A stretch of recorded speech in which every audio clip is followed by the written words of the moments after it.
I'm Devan Schmidt. I'm 22 years old. Growing up, I was in a private school, quite a small school, boys and girls.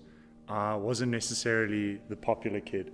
I was completely overlooked by some people. I felt like I was unnoticed. And then I moved through to high school being a chubby kid, being a bit of a chubby kid. And when I was in high school, I was one of the guys who was constantly, I was trying to one-up other people in a sense. People would just judge you on the way that you look. People would just judge you on the way that they see you at first, because that's all they knew me by in this new school that I moved to. Like, I would try and get affirmation through girls to try and rectify that. And I think that put a lot of pressure on my own self-image, the way I appeared to people, the way I looked to people. So anyway, I started gymming. That was like the way I measured my own self-worth, and that all went straight to my head. Even though I was arrogant and in a sense, I still was insecure. I was still this kid who was just looking for affirmation. The only place that you really get this affirmation without talking or without having to interact with people, because then they would see this like insecurity that was inside of me, would be at the clubs or out at parties. So I would end up going to parties and clubs and things like that, where even from a young age there would be like alcohol and stuff involved. So that's where it like all started. Just that whole lifestyle led to other things like taking drugs, and ended up like relying on drugs for my happiness. And it was something I enjoyed, something I thought I would enjoy forever, something that I thought could be my happiness like forever. The downwards, the negatives just outweigh the positives. The negativity becomes like the norm. And in that time, this girl that I was with and I was like super infatuated with left me. My parents found out that I was smoking weed.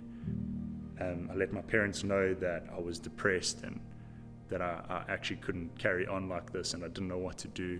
And they sent me through to a psychologist, and I tried to battle this thing on my own. Then I ended up failing third year. I failed all 4 of my exams, and I ended up lying down in bed and watching Lion King, just to get back to things. And I was speaking to one of my friends from varsity on the phone, and at the same time she was watching Narnia.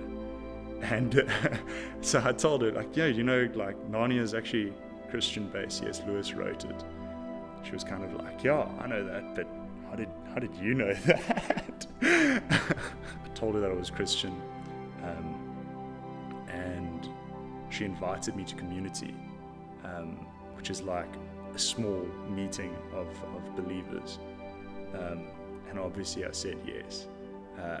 So I went through to community, and it was like, I had been to churches and stuff before, and I'd been to places where believers like gathered, but as soon as I stepped into this meeting, like, and saw the look on their faces, and I saw the way they spoke to each other and dealt with each other in like such love, I knew it was genuine. I knew it was authentic.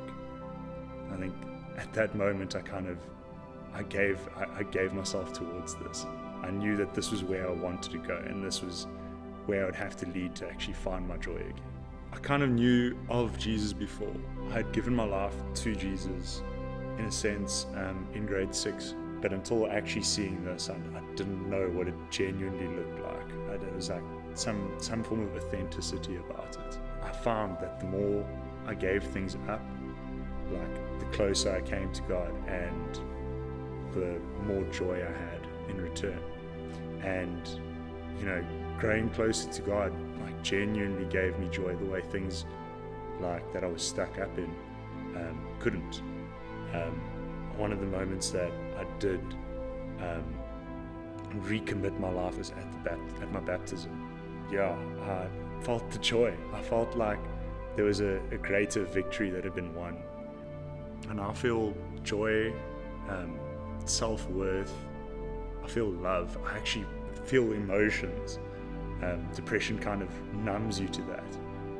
I've had good nights out, I've had the girls, I've had the drugs, I've had everything I could have wanted in that time of my life.